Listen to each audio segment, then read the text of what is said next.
Okay. Okay, so here we go. Good morning, everyone, and thank you for coming. And I'm so happy to see everyone on Zoom when this happens. I just get so excited every single time. At our last board meeting, the 2 action items that I was hoping all of you would take with you was to know why you engage with UJA-JCC, and 2, to become more active with our social media posts. I hope you've taken some time to share with someone why you're a great ambassadors for UJA, and 2, I know from the statistics that Pam and Claudia were able to get from Instagram and Facebook, I think if we can pop that up, you actually put into action one of the tasks of becoming a bit more active with our social media posts. And as you can see on the slide, that our numbers have skyrocketed. Look at this, the engagement numbers went up 94%, and new likes is up 256%. And I know it seems like not a big deal, but remember, the longer these posts float in the world, like in everybody's scrolling thing on Instagram, like the more people see it, and it means it's more present and active. And so this is important, and it's an important way that we share our messaging. And I hope you'll continue, because your likes and tags actually mean you support us. So thank you.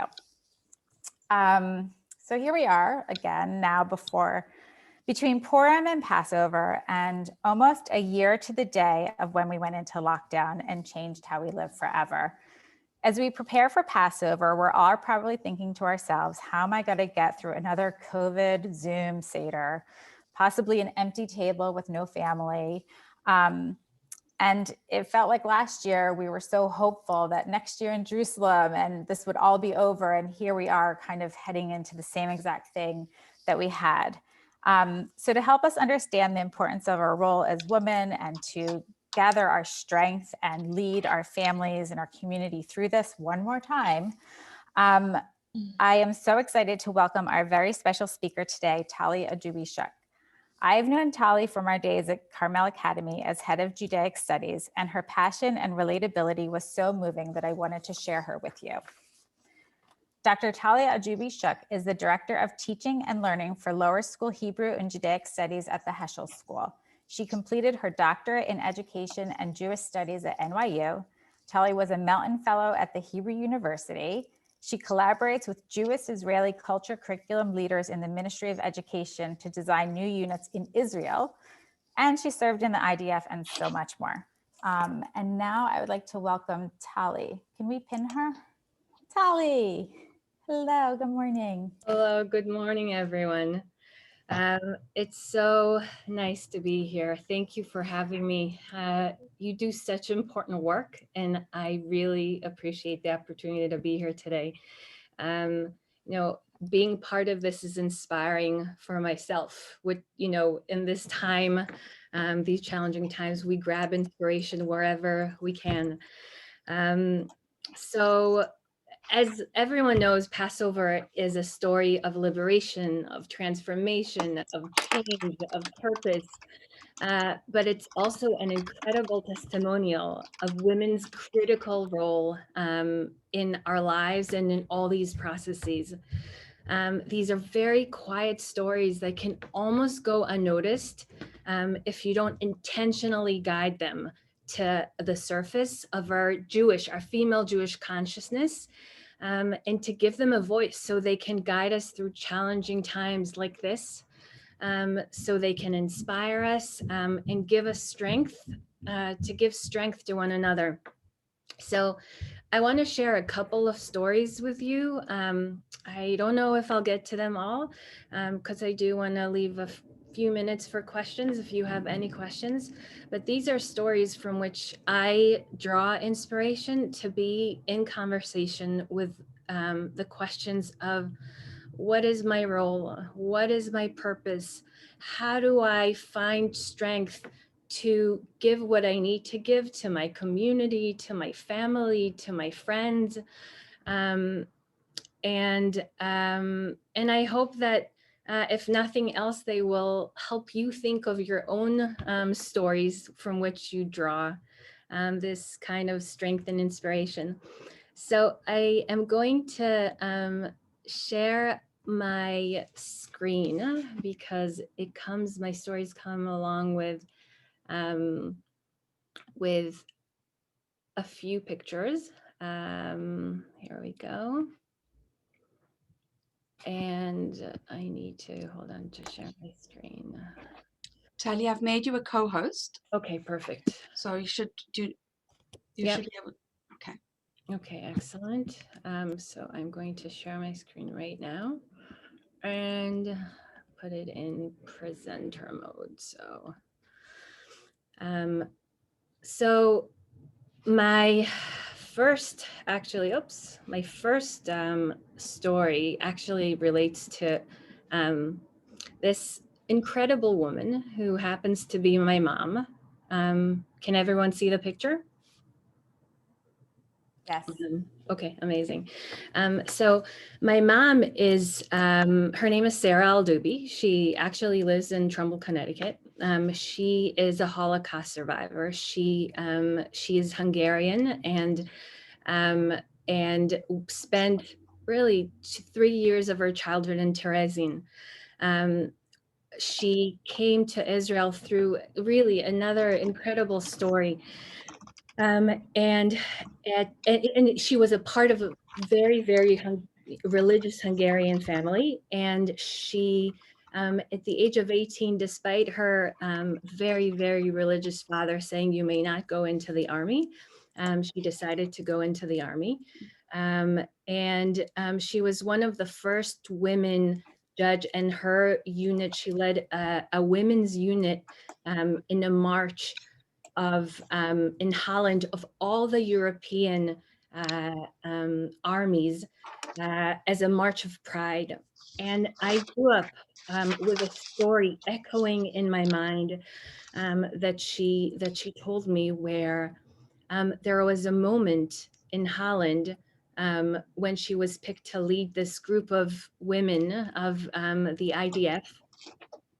That they sat on one of the sidewalks, and the way that the organizers placed them was that they were placed to march right next to the German army.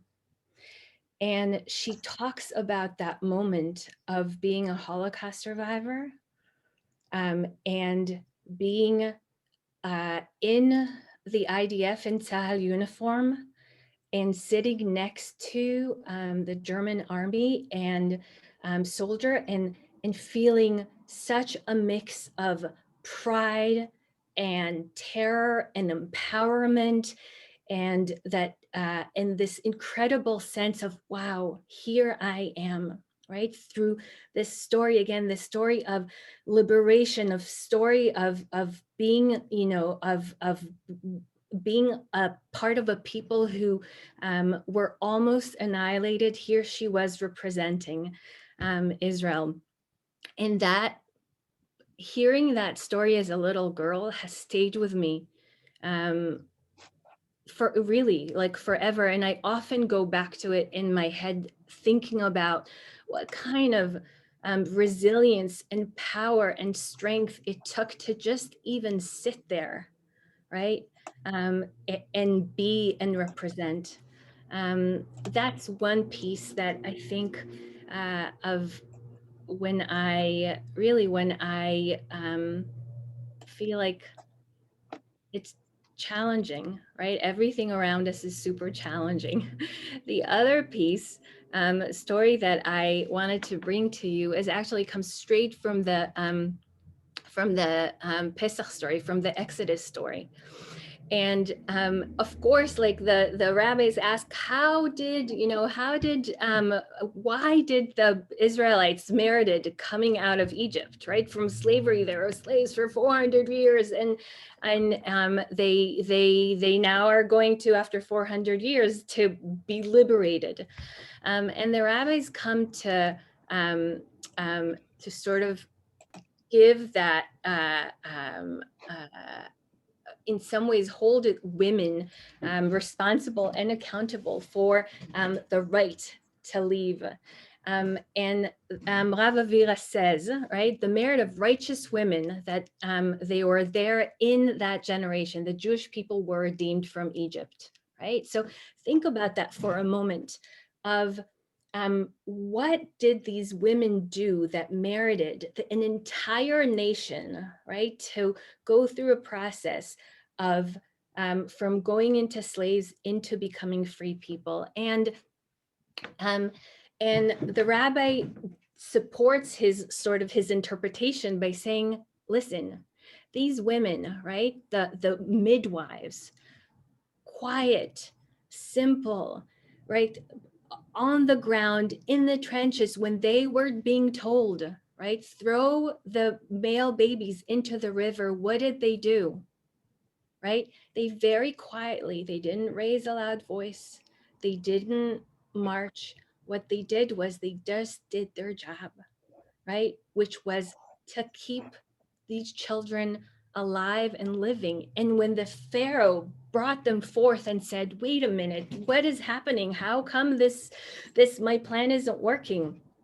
They gave him a very simple answer. They're not only um, um, purposeful and intentional about their role in this, but they were also very, very clever, right? They said, because the Hebrew women are not like they're not like the Egyptian women. They are vigorous. Before the midwives can come to them, before we even get to them, they have given birth, right? How can we actually get to the babies in time?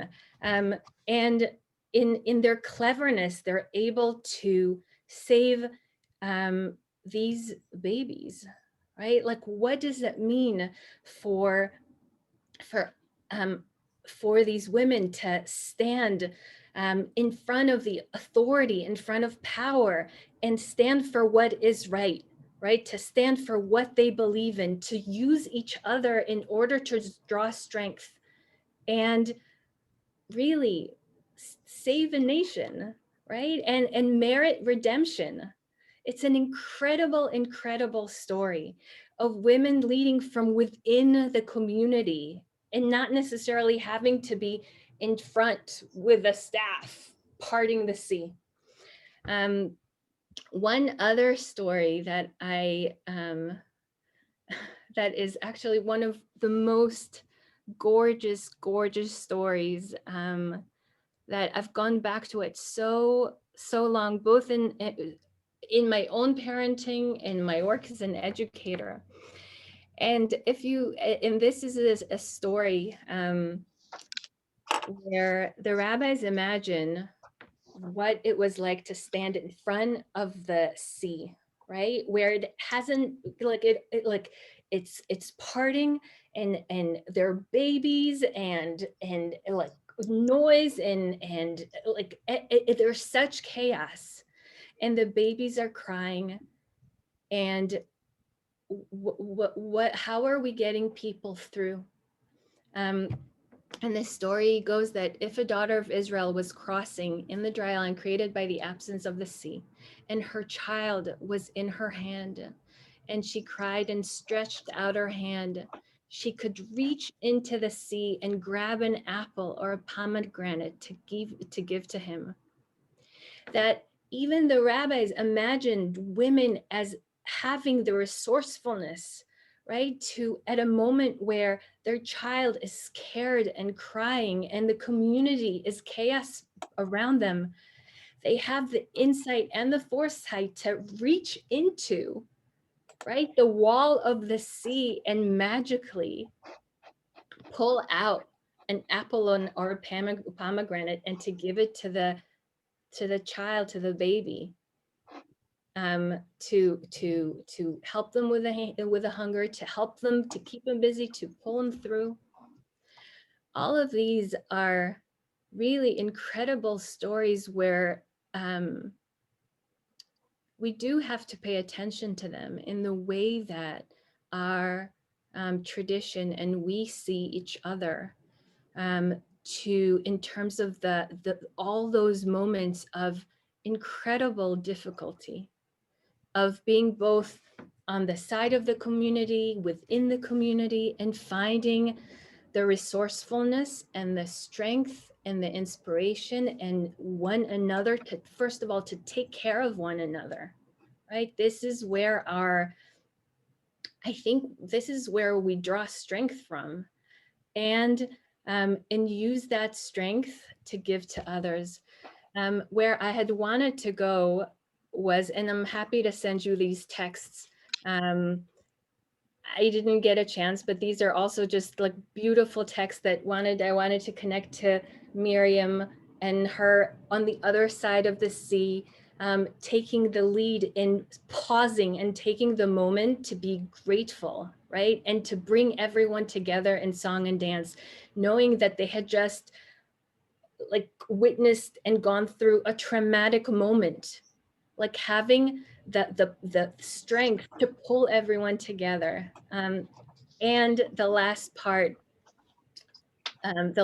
is really the cup of Miriam, which brings us into the Seder itself, where there's not only the cup of Elijah, but the cup of Miriam. And this is a beautiful explanation of why, right? Like, why do we, as women, like how that cup as a symbol can help us bring our voices to the table, to the Seder, and remind us like of our role and our strength and our resilience.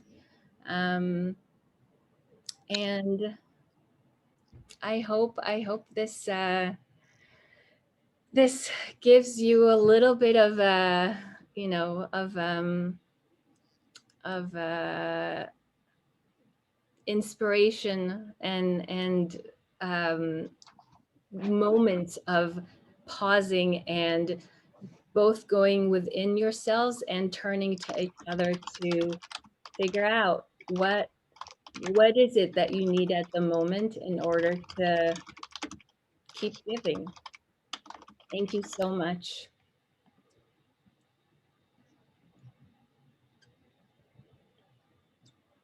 And I turn it to Claudia.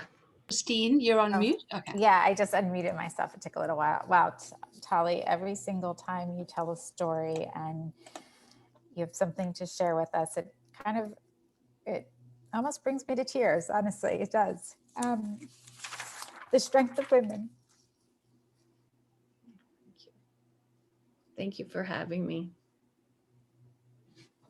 Anyone have any questions? Thank you very much. Wow. Can I just make a comment on one of them?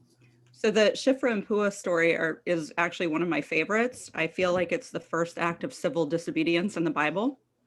And what I note from that is always that it wasn't the Jewish women that defied the orders, right? That much like in the Shoah, there were so many righteous Gentiles, as they're called, who helped our people survive.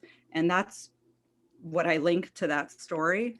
And to weave it through with the power of Miriam, and who sustained us in the desert with water and not only hydrated us physically, but perhaps soulfully as well. It was beautiful. So thank you for that. Yes, thank you, Tali. I obviously have not been feeling very strong, and that really filled me up a little bit. And I think that we can get through one more Zoom Seder. We can do this, and we can do it together. And I'm so happy to have all of you here to have heard Tali's words, and hopefully you can bring a little bit of that to your Passover and through the end of the pandemic and through everything that we've been going through and still need to do in order to finish the job of getting rid of the pandemic, and then rejuvenating ourselves and gathering ourselves as women and as leaders and taking us forward again, and doing it quietly in the background with no one really noticing and no one really thanking us, and quietly supporting our families with the pomegranate or the apple, with trying to find any little thing that helps our families do a little bit better as they're crying, as they're nagging and fetching and whatever, you know, we're the resourceful women that can find the toilet paper when no one else can. And if we can't find it, I know that this community like shares it with you. I mean, even just from this past year, I know, you know, as we would go to Trader Joe's and there'd be like one person going to Trader Joe's, there'd be like, anybody need anything? And our friends joined together to help us get through it. And we're still here and we're stronger. So thank you, Tali, so much again.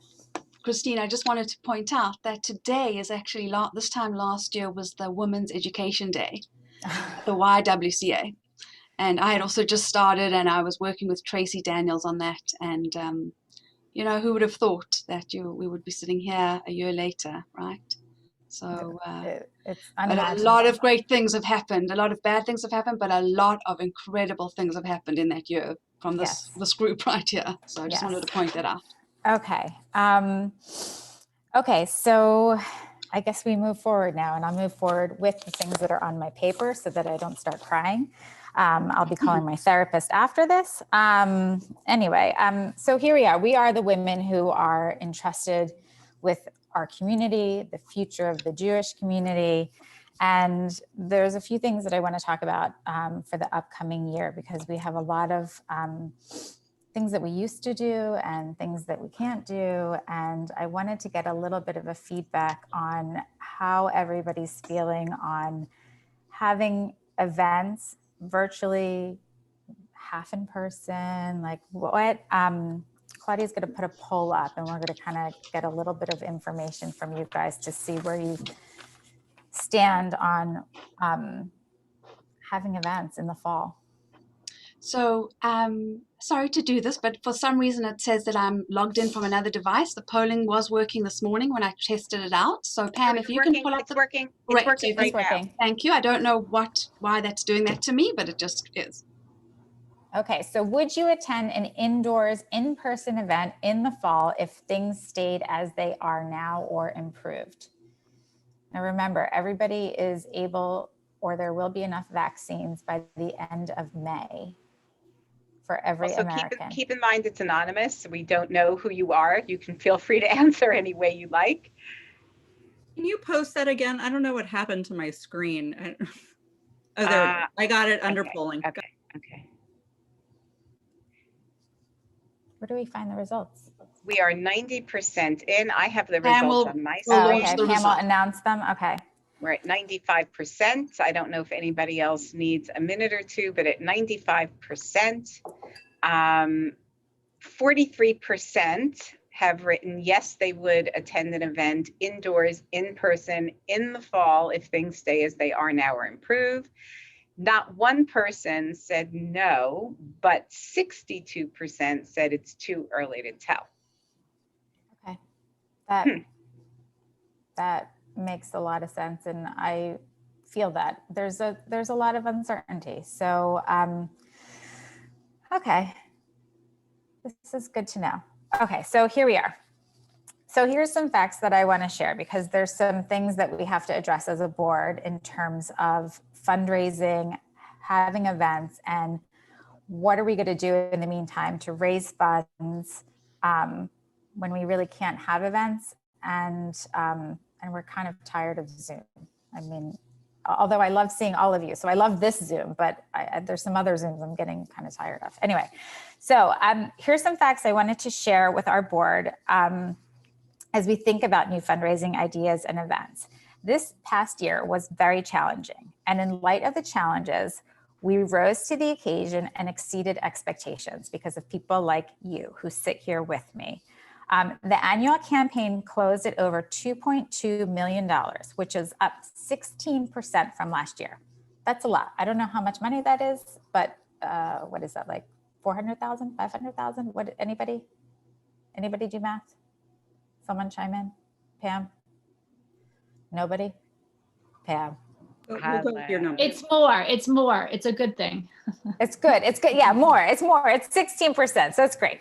So let's do a quick review of what we did with the money. Some of the highlights included helping our local Jewish community and our Greenwich community with the local charities with helping out with food insecurity. We delivered flowers to homebound Holocaust survivors and helped those around the world. And as Jane Weitzman poignantly reminded us in a meeting, we are the last generation to care for these survivors. So there is a resounding importance in doing this, in that work. So we did that. We provided meals for healthcare workers. Joey Hessel led a care of van, right? Am I saying that right? Margie Black brought us the successful Dignity Grows program to Greenwich. Yael Rosen spearheaded the Hanukkah gift drive. We didn't stop caring for the rest of the world. In Afula, we gave out laptops to the Ethiopian immigrants who arrived in Israel. And if you don't know, there is still a civil war happening in Ethiopia. So absorbing these immigrants is extremely important, and that continues right now. We helped purchase equipment for an Israeli hospital so they can continue doing surgeries during COVID. And if that wasn't enough, here on our side, we had over 125 virtual programs. Abby Vorbachik and her host team welcomed more than 55 new households to Greenwich. And we started a security network program for the Greenwich Jewish community, which is a huge overhaul of security that's all enveloping. They work with our local police and really look over all of the Jewish organizations, every temple, every organization, to help provide an amazing layer of support and security.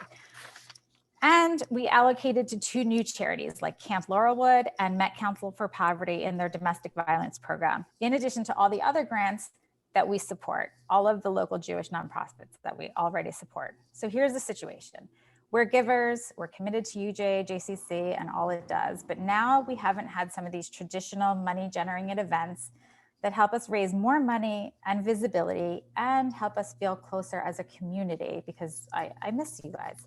We haven't had the Women's Ed Symposium. We haven't had the fall brunch, comedy night. There's all of these things that we haven't had that help us, you know, like make us feel like we're all connected and this is important. And even though it is, and we've done so much virtually, we kind of feel like we haven't done it together. So what I'm doing is, last year we asked the board to commit their pledges early, and I'm asking again, one more time, a huge ask to commit your pledges early and consider increasing your gift. And last year when we asked, this is so great, more than half of you answered that call early. It helped Pam and her team figure out what we could do and what we couldn't do. And last year we didn't know what we were heading into. This year we know that a lot of people don't have food, jobs, they've lost family members. I mean, there's just so much going on that, and we still have to rebuild ourselves as a community in the physical world. And so I'm asking for your pledges early because you are our board, and our board, we are leaders, and we are the ones who kind of have to step up first as role models. So in light of that, we do have one fundraising event coming up, and that is game night. So Andy, can you talk about game night, which will be a fundraiser? Sure. So we have it set for March 31st. Let me just double check that. Yep, it's set for March 31st at 8 p.m. And it is a fundraiser. It's going to be $118 to participate. And basically, it's going to be a virtual scavenger hunt around Greenwich. You'll get to learn tidbits about our chic little town and some of the history, and it's going to be really fun. So it's a way that we can actually, you know, do something fun together in a virtual world and raise a little money for UJA-JCC Greenwich. So I hope when you see the email, it's coming out very soon, that you'll immediately sign up, because the more people that do it, the more fun it's going to be. So please join us. Andy, can I just put in something to that? Yeah. So you basically, the invite's going to come out and you're going to join as a you can join as on your own or as a family. It's the $118 is for one sort of Zoom link, and you'll be put into a team, like a random team with other people, and you'll be competing with in this team. So it's just a fun thing to do in the evening, and tell other people about it as well, because anyone can really enjoy it and join. It's not, anyone. We also made the time a little later, so it's starting at 8 p.m., hoping that for our younger moms that it'll be like after bedtime. That sounds great. Okay. This is exciting. I'm excited for that. And then we also will be having an emerging leaders event, hopefully in maybe the end of September, but again, that's up in the air. So in the meantime, we're looking for other creative ideas for fundraising and speakers. I think we've had so many virtual events, we've almost exhausted the speaker list, and Pam's been so creative and has brought so many different people to speak to us. But at this point, we need more ideas. And so if anybody has been part of something that they've enjoyed, maybe at your school or another charity organization that you work with, and you think that maybe we should replicate it, enhance it, we need ideas, because we don't have the women's ed symposium, we don't have the brunch, we just don't have these things that normally would bring in a little bit of extra money. Joey?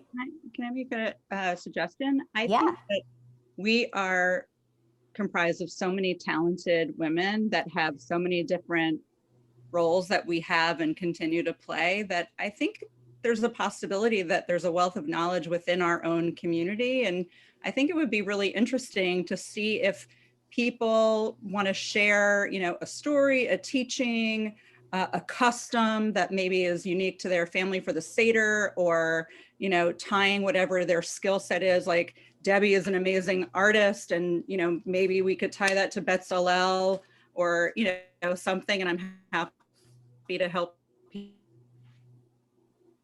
Oh, did we miss her? Well, with that Jewish link, but I don't know, I have many wonderful, talented women. Like, are you saying maybe having like a morning, which is like, let's meet everybody again and everybody kind of share something that they do? No. No? Okay. No, more like what we had, I'm sorry, what was her name? Tali? Was that her name? Mm-hmm. Huh?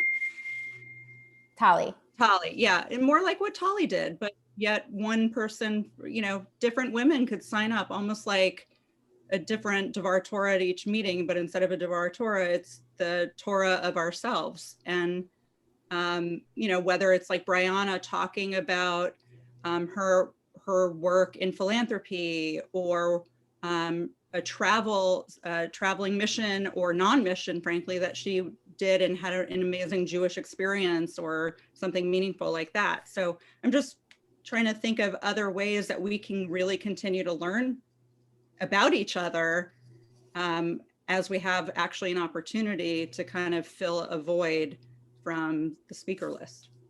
okay. Just a thought. No, I think it's a great idea. I would love to get to know a little bit more about each and every one of you. And Joey, I nominate you first. I already did all my Sex in the Text living room learning. I'll pass the torch. But I think like Yael, not to call Yael out, but like we have Yael and Sylvina and Shayla, and we have people from amazing other countries, and Claudia too, that we don't really know that much about the countries and how they grew up per se, unless we've had a one-on-one conversation. I mean, that would be interesting. Or even like, they teach us a recipe of something that's custom from the Jewish community in that place. I don't know. You can come up with a bunch of things. Let's continue to brainstorm on that. Anybody else? Is there an opportunity to do anything outdoors, especially in the spring or early fall, over the summer? Because I think most people, not everyone, but many people who are not comfortable indoors are comfortable outdoors. Yes, I feel like an event outdoors would be great too. Yeah, but would it be like an eating event, like something with our masks off, or would it be something like, I always wanted to do that Discovery Center and climb the trees. I love trees. And do that kind of as an obstacle course. And it's not exactly like a fundraiser, but it is something for all of us to do together and to have an experience together. I don't know how we can incorporate that into something related. Pam, can you bring the Jewish side of that up? I'm not worried about the Jewish side. I think doing something outside is a distinct possibility for us, with the knowledge that if it rains, right, we either have to build in a rain date or spend the funds for a tent, which then makes people uncomfortable about being in a tent, right? Yeah. Okay. And if it is an event with a speaker, you have to get a speaker who's willing to commit to 2 days, right? One, Yeah. you know, if it's nice, and one if it's not. But there's a ton of events we can do that don't involve speakers, that can be switched at the last minute, that are not fundraisers, right? I think we had planned a newcomers walk on the beach that had to get rescheduled because of snow weather. and Those freezing kinds of things we temperatures. certainly, yes. But even our next women's philanthropy meeting, we can do it outdoors. Yeah. And we can meet And in in small person. pods. I'm going to Joey's house because she invited me over. So we're going to have that together. Anyone who wants to come can come. It would be exclusionary. Yeah. And I'll be 100% vaccinated by then. So that will be great. Okay, so let's keep thinking about this, because we do need new ideas for fundraisers that are going to be a little bit outside of the box and outside for the fall. And it's a way for us to, again, come back together and raise money. So let's go into program updates. We have a huge calendar of events, even though it seems like I'm begging for new event ideas. We do have things that are planned on the schedule. So there's some great programs, and I want you to review the calendar of events to see if maybe there's something that you want to sign up that you haven't done so already. I also want to remind, if anybody has an 8th grader and their son or daughter is reading night right now, there is an Elie Wiesel program on Monday. I think, who's the guy? He wrote Witness, and Ariel Berger. Thank you. And it's a 30-minute program, really quick. And it just kind of can help you connect with your kids as they're reading the book a little bit more. And if you have a 7th grader, knowing that they're going to be reading it in 8th grade, you can do this too. But then there are other programs that we have that— Christine, I want to point out that you and someone else who I can't remember have already been in touch with some teachers in town who are teaching the book, who've asked for the recording of the program. So this is a new way, right, to also to leverage the programs, right? So if your kid is learning this book in school, in whatever school they're in, we can send you the recording for the teacher to look at, to be, you know, more engaged in the teaching, or to have another lens through which to teach it. Absolutely. So I'll tell you the quick story. So I got an email from our 8th grade English teacher letting us know that our kids were going to be reading night, and maybe we should read it with them, considering the topic, and so we can have deeper conversations and yada, yada, yada. And I was like, I emailed her back and I'm like, this is fantastic. I'm really glad that you're doing this topic of the Holocaust. And by the way, we're having an event. I don't know if you can show it in school, but maybe it's something that you want to review on your own and maybe share tidbits of it. And she was so happy that I shared the event with her. Obviously she can't do it during the school day, but she's going to look at it afterwards. So Pam's going to send me the recording and I'll forward it to her. So it was just a little bit of an outreach to a teacher who, honestly, I haven't even met, sadly. And she was really happy about it. So if you are willing to do that, that's fantastic. If not, that leads me into our new project that Brianna is going to tell us about, and that is the new school portal initiative. Brianna? Good morning, everybody. Good morning. Okay, first of all, Talia, you were great. I don't think you're still online, but women's power, leading the community quietly. We don't need a big staff. We don't need to be, applauded for everything we do. And women's philanthropy, to me, is really the backbone of our Jewish community. So to speak about this portal, so Christine couldn't have set it up better. Can you imagine if we had a seat at the table at all of our schools in Greenwich? And I'm actually going to read what Christine read at the annual meeting the other night, where, to Joey's story, we had 13 different individuals from our community speak about passion and why they're part of UJA and the importance of it. And that's sort of we could dovetail, and that idea could work for us to have a coffee every morning or once a month and talk about different people in our community. Would be a great idea to get that idea. But anyway, the portal. So the goal and the concept of the portal is to provide the public and private schools of Greenwich with free and accurate information about Israel, the Holocaust, and anti-Semitism. It's the perfect time to dovetail and complement the energy flowing from the DEI initiatives, diversity, equity, inclusion. It's like Talia says, to have a voice at the table in conjunction with the issues of race, social empowerment, and bridging differences. I can't think of a better time for us to use this power of women to get our story into the schools. So we're in the process of building a team of dedicated community members who will become access points to each of the schools on our behalf, maintain relationships, and work with their schools to encourage the use of this information. We have a great group of women already. We need all hands on deck for this to be successful. So if you're interested in this or want to know more about this portal idea, you can reach Christine, myself. I think we have a lot of passion about it, and I can talk about it for a long time, but I don't want to take up the time today. So we're going to have a meeting on Monday, March 8th at 12 p.m. So if you'd like to attend that, you can reach out to Claudia. But if you have questions or not clear or have super energy or enthusiasm about the concept, please reach out to me or Christine. And I'd like a raise of hands to see if anyone has had sort of any experiences in their children's school that you wish you had an avenue to go through that was sort of anti-Semitic, or the story wasn't really told correctly. Does anyone have that experience in the school district yet so far?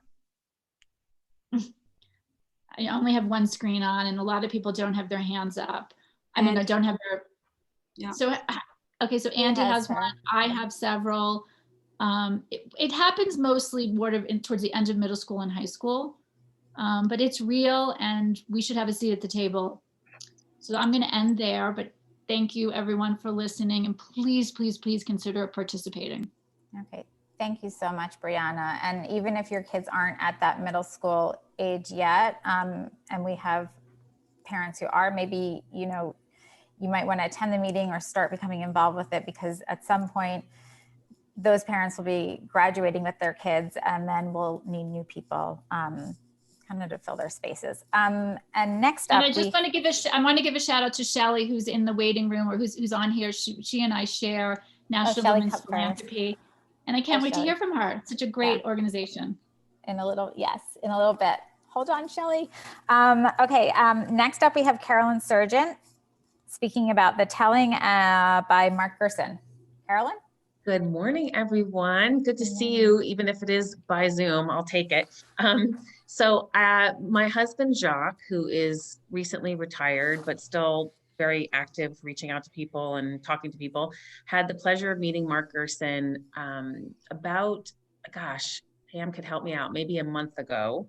Mark Gerson is an investor and a philanthropist who lives in New York City with his wife, Erica, who's a rabbi.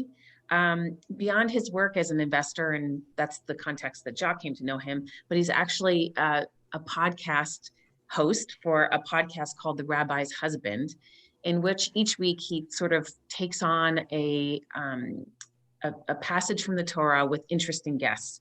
If you haven't listened, you should listen. So it's interesting. I just listened to one this morning was interviewing a pastor who spoke about his family's legacy as slaves and how that relates to these passages in the Torah that they were discussing. Super interesting stuff. One thing that I gleaned from that, I'm just a little off topic, but I'll share it with you just because it's an interesting thing. He was sharing his family managed to hold on to a tea kettle, like from generations before, that they had used in their prayer rituals when they were still slaves. And he still has this item, but he was talking about the fact that in those days, slave Bibles often had Exodus and the story of Esther ripped out because they were thought to be too provocative. For those slaves who could read, this idea of liberation or transcending one's condition was just too provocative. It leads me to an interesting point, and some of the things that Joey also mentioned, this sort of cross-faith connection. Mark Gerson is remarkably deep in that tradition. So he was at school at Williams and made a really close friend. His name is Dr. John Fielder, who went on to become an MD, a doctor for the Christian missions in Africa. And as a result of this connection, Mark and his wife have chosen to shine a light on the Christian missions as a sort of point of philanthropy. And they've made a great difference in supporting hospitals across Africa who help people in underserved areas. So he comes from this place of a very deep faith and understanding of his Jewish traditions, but he also shines a light out into the world and joins hands with a lot of people of different faith traditions to make a difference. So I find him a really compelling person. I haven't met him in person yet, but he recently published a book as of March 2nd, that recent, called The Telling, in which he takes his deep knowledge about Judaism and talks about how the Seder is the single story that reveals all about that you need to know about life. So every year as we talk about Seder, and Tali also shared some really interesting perspective, we're always looking to bring something new to our Seder experience. He is going to be virtually coming to our community next Thursday night, March 11th, to talk about his new book, The Telling. The really amazing thing about this event is not just I'm happy to have it be part of our community's experience, but when I first talked about it with Pam, it maybe was like 4 weeks ago. I was like, oh my gosh, we met this guy. He's so amazing. He just published his book. And Pam was like, got it. And literally within a week, there is a program on our docket with invites out to the community. So kudos to Pam and the team at UJA. As always, they come through and do it seemingly in an effortless way, although I know it's not effortless. So I hope you'll join us for this event that Jacques and I are chairing next Thursday night, that you'll get a chance to meet Mark Gerson yourself and hear a little bit more about his book, The Telling. Awesome, Carolyn. Thank you. And also Mark Gerson is a co-founder of the United Hatzalah, I don't know if I'm saying that right, which is a volunteer medic group in Israel. And I read this wonderful story that these medics are taking Holocaust survivors for their COVID shots, but then on the way home, they're like taking them to the beach and like letting them like sit and watch the ocean for a little bit or have like some fresh air in a park. And I just like, my heart just melted and I cried again. Anyway, so there's that. Okay, and now we have PJ Library. Nancy Zisson is going to introduce a new program called the Grandparents Circle. So Nancy, you're up. Okay, thank you. It's actually not it's a reboot of a program that we started in 2013. And the purpose of involving grandparents in PJ Library is fundraising. And you talked earlier about new ways of fundraising. And so we decided to reboot this program and try to get grandparents involved. We do have a flyer. I don't know, that's coming up on the screen if you can read it. What we're going to do is run a series of 3 speaker programs. We have the first 2 set up yet, but what I'm going to ask everybody to do is contact people, your own parents. Some of you are grandparents also, to support the Greenwich PJ Library program. It started out being funded by the Harold Greenspan Foundation, and Rita and Marty Edelston started it in Greenwich and helped it going. And in 2013, Jane Weitzman held an event at her home to start this. And then we started the Grandparents Circle and had several events. We raised several $1,000s for it. And I think that now, that was all in person. Now what we're looking for obviously is virtual programming. And that also allows us to involve grandparents who have grandchildren in Greenwich, but live elsewhere. And so we're hoping that everybody will contact, anybody who has grandchildren in Greenwich or for your children, and let them know that they can be part of the series. The first one is April 6th. It's in the evening. Elephants in the Zoom Room, Communicating Across Generations and Screens. The second one is May 11th in the morning. The Wonder of the Ordinary, Incubating Creativity, Talent, and Genius. And if anybody has any idea for a third topic, we are looking for ideas for another virtual program. We are doing this program, we're asking for participation, starting at $180 for the session of 3 speaker series. But we're also having a sponsor for $360 and a patron for $500 for those very generous grandparents who would like to help us. Well, Nancy, you have already done a wonderful job in presenting this, because we have 2 patrons, Jane Weitzman and Deborah Shore, already wrote in the chat box saying that they would like to be patrons. So already you are successful in raising money for PJ Library. And thank you so much for rebooting this program. I think it's going to be fantastic. And a little bit along the lines of PJ Library. So we're going to be doing a Passover food delivery in conjunction with PJ Library. So the next PJ Pails that the parents are going to be picking up, they will be donating a bag of Passover food for the Kosher Food Pantry in Stamford. And so as they pick up their pails, they'll drop off a bag. And what I would like to do with PJ Library is have Women's Philanthropy deliver the food. So it's a little bit of like a coordination between PJ Library, and with Rebecca Cooper's help, we got the message out that we're collecting food. And we'll be needing volunteers from our board to deliver the food over to the food pantry in Stamford. Now it's going to be individual. It's not going to be a group event. It's kind of, once the food comes in, we'll let everybody know.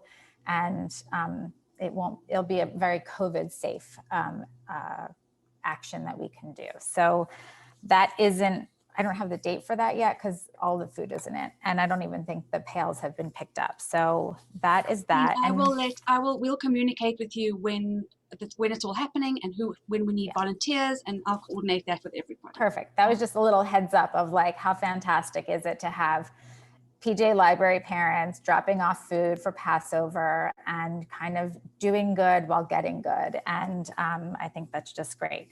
And now I have the distinct pleasure of introducing Shelley Kupfer, who is the national chair, or the chair of National Women's Philanthropy, and to ask her to share a few words about National Women's Philanthropy and Jewish Federations of North America, and why the national connection, you know, we're a little part of this big umbrella, and why it's so important to have that national connection. So I met Shelley in a breakout room with Heidi, and she's fantastic. So can we pin her somehow?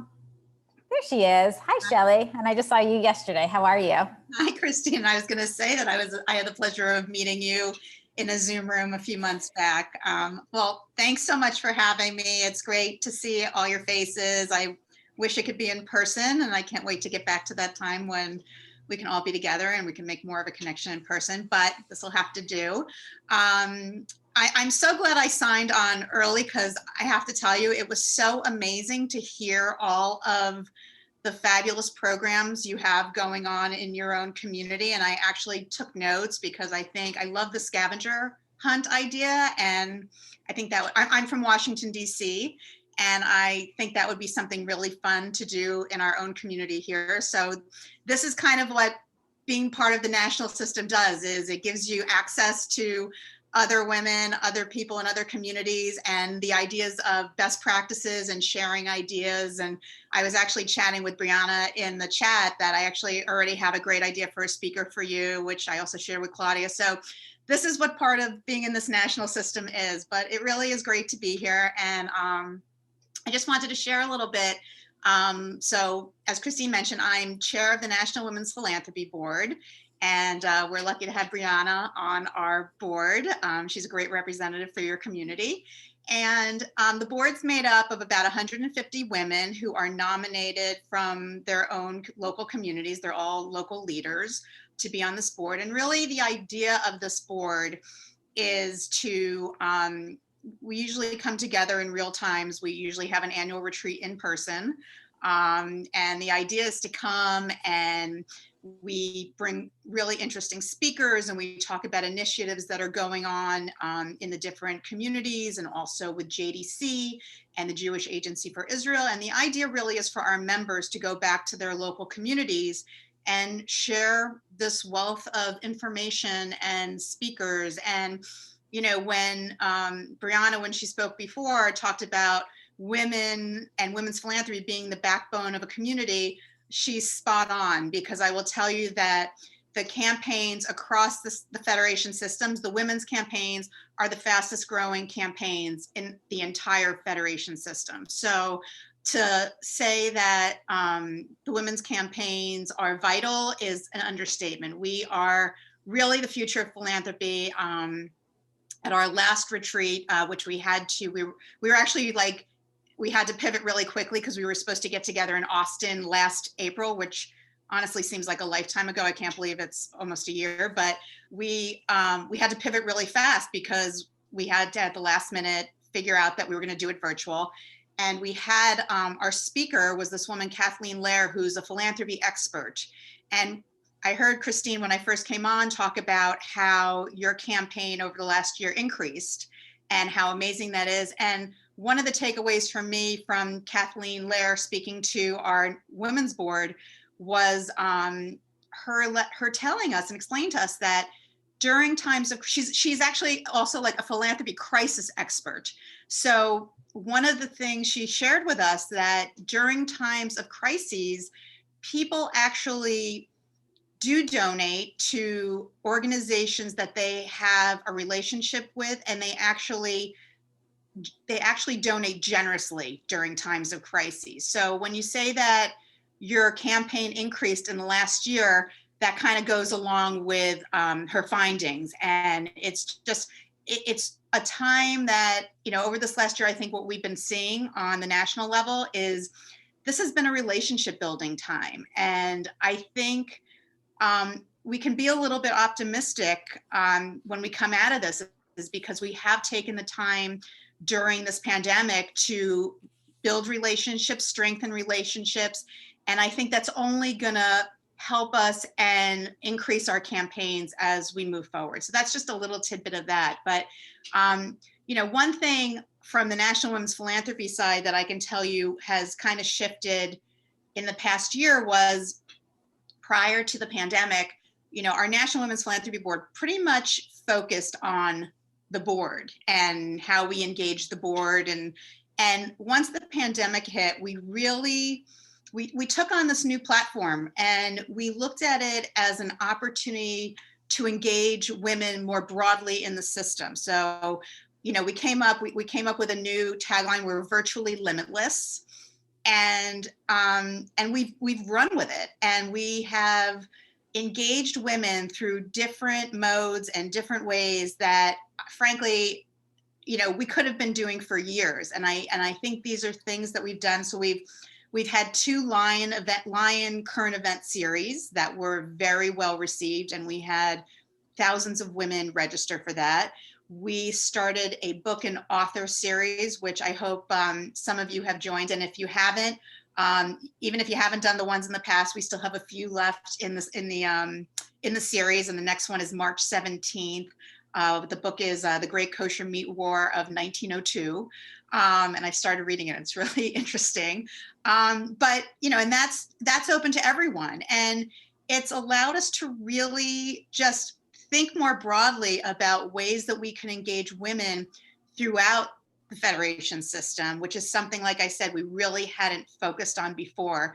And we've also, right before COVID started, we started a cohort of all of the local women's professionals.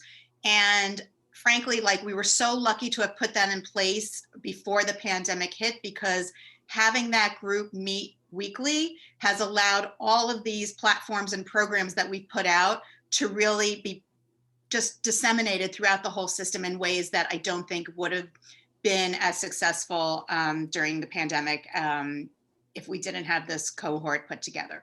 And, you know, the other thing I would say is the last year, you know, last few years, frankly, have just really taught us about the importance of the power of the collective and being part of this national system. And, you know, certainly during the pandemic, you know, JFNA, the Jewish Federations of North America, you know, they've been leading the way in terms of lobbying in Washington for helping to get the PPP program passed and you know, as a way of helping our local agencies keep their staffs, keep functioning, frankly, during this crazy time. And JFNA has been at the forefront of that legislation. We had a human services relief matching fund, which I know your community was a part of. And at the end of the campaign, raised over $54 million that went back to our communities, which was so vital.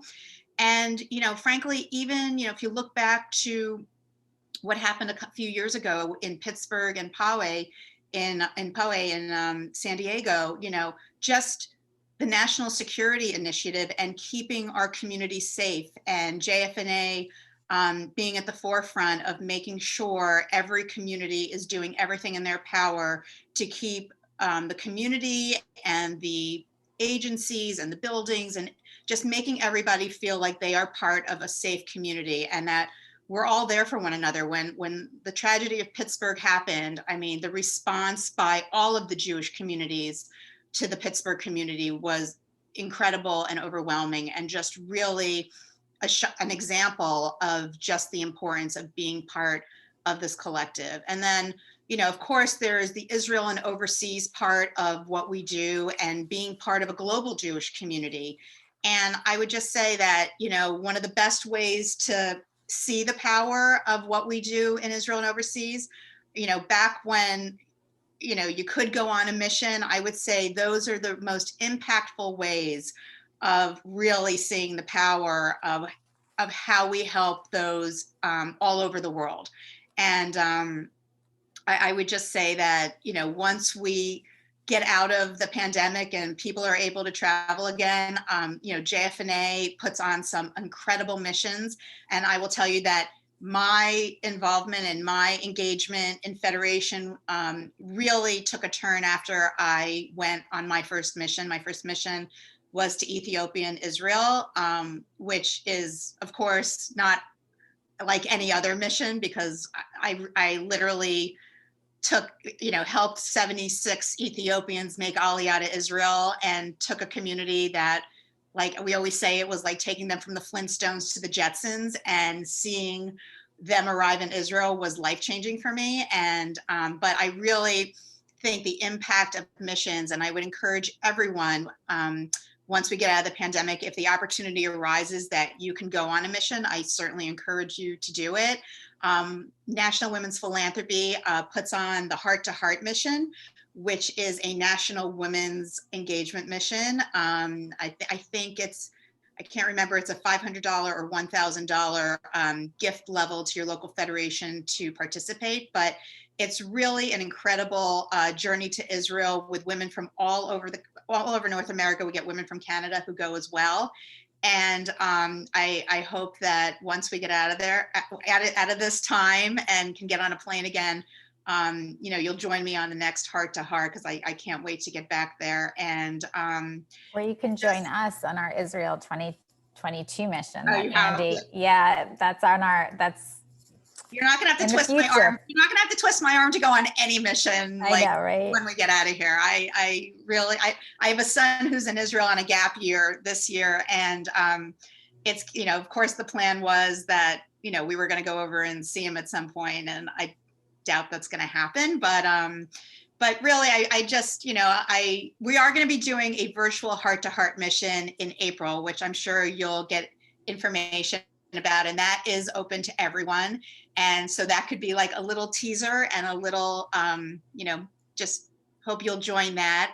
And, I just hope that, when times come, I can come visit your community at another time. But I appreciate you giving me a few minutes this morning to just visit with you. And again, I think what you're doing in Greenwich is so inspiring. I love hearing the Ellie Wiesel program. Sounds incredible. It's interesting. I was thinking to myself when I heard about it, like when a few people have asked me, what has been like the most memorable book or influential book, I always say Night, because I think the ending of that book has always haunted me. And, with him looking in the mirror, and so when I heard you talking about that, it just seemed shared. And I don't know, but quick 30-minute program on Monday. If you would like to join, we'll send you the link. I'm speaking to St. Louis on Monday. Okay. Well, thank you so much for sharing the importance of being part of a national Ellie, broader and program. thank you for your leadership in women's women's philanthropy. You've been an incredible leader for all of us. Thank you. Thank you. It's really been my pleasure, and it hasn't been a typical, tenure as chair, but I think, like I said, I do think there are silver linings, and I think there are things we pivoted and came up with and programs that I think will outlive the pandemic. So there's always, got to look for the bright spots, and we certainly have them. And you guys should be, congratulated on your campaign and all you're doing in your community. Thank you so much, Shelley. And also the program that you did with your son for the Lion of Judah event, I actually tuned into it and I was like, you know what? I think this is a great summer for Zach to go to Israel. And so I signed him up for the Alexander Muss Israel program. And great. And hopefully his interview will go well and he'll spend a summer in Israel because it'll be safe there, hopefully, and completely vaccinated. So thank you so much for your time this morning, Shelley. My pleasure. Okay, so we're going to tie up this meeting. We made it with just a couple minutes over our time limit of an hour. And again, I'm going to leave you with 2 action items. Last time you guys were really successful with them. I'm hoping that you'll be successful again in taking these action items and putting them into place. And one of them is commit your pledge. Committing your pledge early lets us know the direction that we can go in as a federation. If you don't know what you gave last year, Pam is available to let you know what your donation, what your kind, generous donation that did so much in this last year was. You can also think about possibly increasing it. I know it's a difficult year, but for some people it was a really good year. So maybe this is the year to jump from one level to another. And I would love to talk about the time that Pam asked us to go from one level to another. We were sitting on a beach in Antigua and she's like, well, do you think you could give a little bit more? And we were centering ourselves and 2 drinks in, probably at 2 o'clock in the afternoon. And we're like, sure, why not? We'll go from, I don't know what level to what level. And it felt really good. It made our whole vacation like even better, knowing that like we really increased our giving. And it was quite simple. It was just a conversation with Pam, and we felt really good about it and a little bit tipsy about it too. So that is action plan number 1. Action plan number 2 is think about possible events or speakers and call me and talk to me. I'm lonely sometimes. I'd love a phone call once in a while from people I haven't heard from. And if you have ideas, I'd love to discuss them because we do need fundraising ideas that are safe, that we think that our board and our members will participate in. And that's it. That's our meeting today. That's it. Anybody? Thank you, Christine. Thank you, Christine. Congratulations. Meeting 2 guys. down. With more to come. Yeah. Yes. Oh, wait, and one more thing. In addition to needing drivers for the Passover food, we actually have more people moving to Greenwich, and we're going to need some volunteers to drop off some welcome baskets. So if you think you're able to do that, please reach out to Abby or Claudia or Pam or anybody in the office, or myself also. So thank you so much, everyone. Thank you, Carolyn. Thank you, everyone. Have a great day. Thank you. Thank Great, great meeting. Thank you, Shelby, for coming for So your nice first to see one. everyone. Stay safe. Thank you, Christine. Yep. Who's left? Who wants to chit chat? It's Shelby. Hi, Shelby. What do you think? That was amazing. It was awesome. That's so great. This is it. This is us in action, kind of. Virtual action. Yeah. I love starting with the goals and ending with the new goals. And I'm definitely going to send you an email right away and sign up for a welcome basket or 2 or more. Yeah, thank you so much. Thank you, thank you, thank you. And then Deborah Shore is on there. Deborah, I don't know if you can still hear me. Thank you so much for signing up to be a patron. And Brianna, I don't know if you can still hear me. Can you hear me? Even Brand's there. Wow, that's Is she? great. Hi, Bran. How are you? I hope you're doing well. I can't see you. And Mariashi is here as well. Good morning, Mariashi. And that's it. Okay. So I All guess right, the meeting's guys. over. Okay, thank you so much. Bye. Bye.